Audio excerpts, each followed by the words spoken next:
আকাশে ভেসে বেড়ানো শুভ্র মেঘ, নদীর তীরে কিংবা খালপাড়ে মৃদু মন্দ বাতাসে দোল খাওয়া শুভ্র কাশফুল বলে দেয় শরৎ এসেছে। তবে নাগরিক জীবনে তার দেখা মেলা দুষ্কর হলেও ঢাকার চারুকলার বকুলতলায় শরৎ উৎসবে তার কিছু যেন ধরা দিল।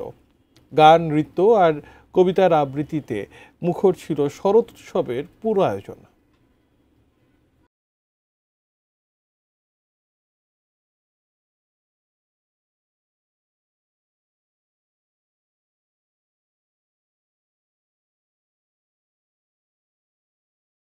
যে ঋতুর অনিন্দ রূপ সবসময় মুগ্ধ করেছে তার নাম শরৎ। বাংলার তৃতীয় ঋতু। ভাদ্র আর আশ্বিন মিলে এর ব্যাপ্তিকাল।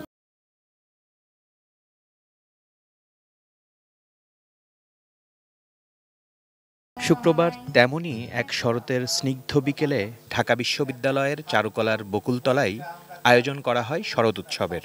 ফ্যাসিবাদ বিরোধী সাংস্কৃতিক লড়াইটা আমরা জারি রাখব, এই শরতে এই হোক আমাদের প্রত্যয়। যে শরতের উপস্থিতিতে বাংলার প্রকৃতি দোয়েল, কোয়েল, চড়ুই ও ময়নার মধুর গুঞ্জনধ্বনিতে মুখরিত হয়ে ওঠে, ইটপাথরের এই নগরীতে সেই শরতের আবহ উদযাপিত হলো গানের সুর, নৃত্যের তালে আর কবিতার আবৃত্তিতে। স্পেশাল আবদার মানে মজা কিছু, তাই আমার সিক্রেট ম্যাগি স্বাদে ম্যাজিক ফ্রম নেসলে।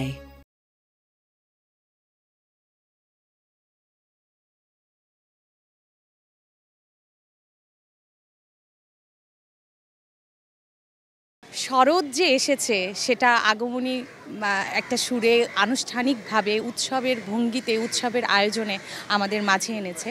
আজকের এই সন্ধ্যা আসলেই আনন্দের, আপ্লুত হওয়ার মতো একটি সন্ধ্যা।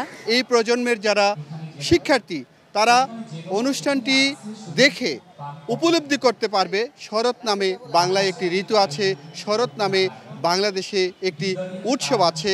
যদিও ঢাকায় বসে সেরকম কাশফুল দেখা হয় না, তবে ঢাকার বাইরে গেলে সম্ভবত সেই নীল আর সাদার যে একটা অদ্ভুত সুন্দর রঙের খেলা সেটা দেখতে পাওয়া যায়। সাদা নীল শাড়ি আর শরতের প্রতীক শেফালি কাশফুলে সাজে আগতরা। শিল্পীদের পরিবেশনায় উঠে আসে শরতের আবহ।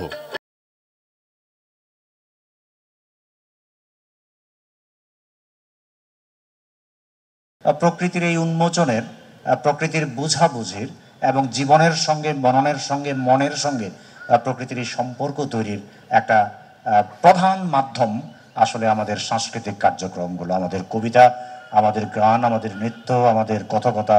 এই ব্যাপারগুলো কিন্তু এই প্রকৃত নাগরিক জীবনের সঙ্গে আমাদের প্রকৃতির এই সম্পর্কটা তৈরি করতে পারে। শরতের রঙে রাঙানো এই উৎসব শুধু বিনোদনই নয়, বরং বাংলার সংস্কৃতির শিকড়ের সাথে নতুন প্রজন্মকে যুক্ত করার অনন্য প্রয়াস।